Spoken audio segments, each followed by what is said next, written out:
Hello everyone, welcome back to my channel. তো অনেকদিন পর আপনাদের মাঝে আবারও চলে আসলাম। আমি ফারহানাস আপনাদের সাথে আজকে শেয়ার করব ম্যাঙ্গো মিল্ক পুডিং। এটা একদম আপনাদের কলিজাটা ঠান্ডা করে দিবে। মাত্র 2 থেকে 3টে উপকরণ দিয়ে খুব অল্প সময়ের মধ্যে আপনি এটা বানিয়ে ফেলতে পারবেন। এই পুডিংটা দেখতে যতটা সুন্দর, খেতে কিন্তু ততটাই টেস্টি। তো চলুন আপনাদেরকে আমি একটি আম দিয়ে কিভাবে এই মিল্ক পুডিংটা তৈরি করা যায় তা শেয়ার করব। তো এখানে আমি বড় সাইজের একটা পাকা আম নিয়ে নিয়েছি, এটাকে আমি ভালো করে ব্লেন্ড করে নেব। তো এখানে আমি ব্লেন্ড করে নিয়েছি অফ ক্যামেরায়, তবে চেষ্টা করবেন যেন আমটা একটু বেশি পাকা হয়। এখানে কোনোভাবে যেন আমের আঁশগুলো না থাকে, যার কারণে আমি একটু চাকুনের মধ্যে ভালোভাবে চেকে নিয়েছি। তো এখন আমি এখানে দিয়ে দেব 1.5 চা চামচ আগার আগার পাউডার। যদি আমার মতন এরকম পারফেক্টলি পুডিং তৈরি করতে চান, অবশ্যই ভিডিওটা শেষ পর্যন্ত দেখতে থাকবেন। তো এখন আমি এখানে দিয়ে দিচ্ছি 1/3 কাপ চিনি। বেশি চিনি দিব না, যেহেতু আমটা অলরেডি মিষ্টি আছে। তো আমি একটা স্প্যাচুলার সাহায্যে আমগুলোকে একটু ভালোভাবে মিক্স করে নিয়ে নিব। তো এখানে আমি চিনির ব্যালেন্স রাখার জন্য কিছুটা লবণ দিয়ে দিয়েছি, এটা আপনারা স্বাদ মতন লবণ দিয়ে দিবেন। তো সবগুলো উপাদানকে আমি চামচের সাহায্যে একটু আলতো করে নেড়েচেড়ে নেব। তো চলে যাব এখন চুলার মধ্যে। চুলার আগুনটাকে আমি মিডিয়াম হিটে দিয়ে দেব আর অনবরত একটু জাল করে নেব। তবে অবশ্যই খেয়াল রাখবেন, আগার আগার পাউডার কিন্তু গরম অবস্থায় দিবেন না।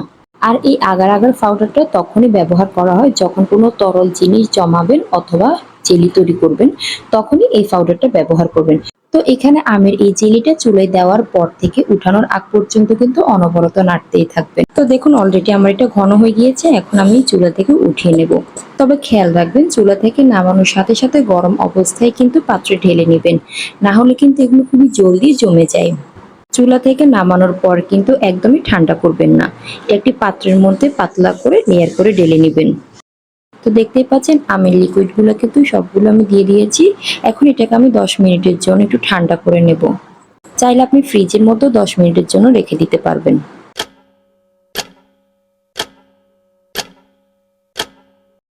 তো ফাইনালি 10 মিনিট পর আমি চলে আসলাম। এটা কিন্তু আমি ফ্রিজের নরমালের মধ্যে রেখে দিয়েছিলাম, নরমাল টেম্পারেচারের মধ্যে। একটা নাইফের সাহায্যে এখন এগুলোকে আমি একটু পাতলা করে কুচি করে নিয়ে নেব। তো এগুলোকে আমি একটু কিউব সাইজের মতন করে নিয়েছি।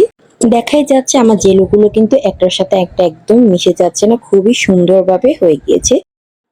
দেখতেই পাচ্ছেন হাত দিয়ে কিন্তু আপনাদেরকে সাইজগুলো দেখিয়ে দিয়েছি। এখানে কিন্তু আমি কিউব সাইজ এবং ছোট করে সাইজ করে নিয়েছি, সবগুলো কিন্তু একই সাইজে করে নিয়েছি। তো পুডিংটা তৈরি করার আগেই কিন্তু আমাদের ছোট সাহেবটা সেটা টেস্ট করে ফেলছে, আর সে খেয়ে এতটা মজা পেয়েছে যে সে 2-3টে অলরেডি খেয়ে ফেলেছে। আপনারা দেখতেই পাচ্ছেন এই পুডিংটা কিন্তু ছোট থেকে বড় সবাইকে খাওয়াতে পারবেন, এমনকি নাস্তা হিসাবেও দিতে পারবেন। কোনো গেস্ট আসলেও তাদেরকে এটা বানিয়ে দিতে পারবেন একদম অল্প সময়ের মধ্যে। তো চলুন কথা না বাড়িয়ে পরের স্টেপে চলে যাই। তো আমি এখানে চলে আসলাম দুধটা রেডি করার জন্য। তো এখানে আমি নিয়ে নিয়েছি 2 কাপ লিকুইড গরুর দুধ। তো এখানে আমি দিয়ে দিচ্ছি 1.5 চা চামচ আগার আগার পাউডার। এখন দিয়ে দিব 1/3 কাপ চিনি। তবে চিনিটা আপনাদের পছন্দ অনুযায়ী দিয়ে দিবেন। যদি আপনারা মিষ্টি বেশি পছন্দ করেন তাহলে আরেকটু বাড়িয়ে নিতে পারেন। তো এখন একটি স্প্যাচুলার সাহায্যে আমি এটাকে একটু নেড়ে নেব। তো এখানে দুধটা বেশিক্ষণ জাল দেওয়া যাবে না, 2 থেকে 3 বার বলক আসলেই উঠিয়ে নিয়ে নিতে হবে। তো আমার এখানে কিন্তু 2 থেকে 3 বার বলক চলে এসেছে এবং একটু ঘন হয়ে গিয়েছে। তো আমি এখন এটা চুলা থেকে নামিয়ে নেব। তো এখানে আমি যে পাত্রের মধ্যে পুডিংটা তৈরি করব সেই পাত্রে কিন্তু জেলিগুলোকে ঢেলে নিচ্ছি। তো আমি জেলগুলোর উপরে কিন্তু দুধগুলো ঢেলে দিচ্ছি। তবে অবশ্যই খেয়াল রাখতে হবে, দুধটাকে ফুটিয়ে নেওয়ার সাথে সাথেই কিন্তু চুলা থেকে উঠে গরম অবস্থায় জেলগুলোর উপরে দিয়ে দিতে হবে, কেননা এটা ঠান্ডা হয়ে গেলে কিন্তু জমাট বেঁধে যাবে। তো আমি সবগুলো দুধ কিন্তু দিয়ে দিয়েছি জেলগুলোর উপরে, আর একটা স্পেশালের সাহায্যে একটু সমান করে নিচ্ছি।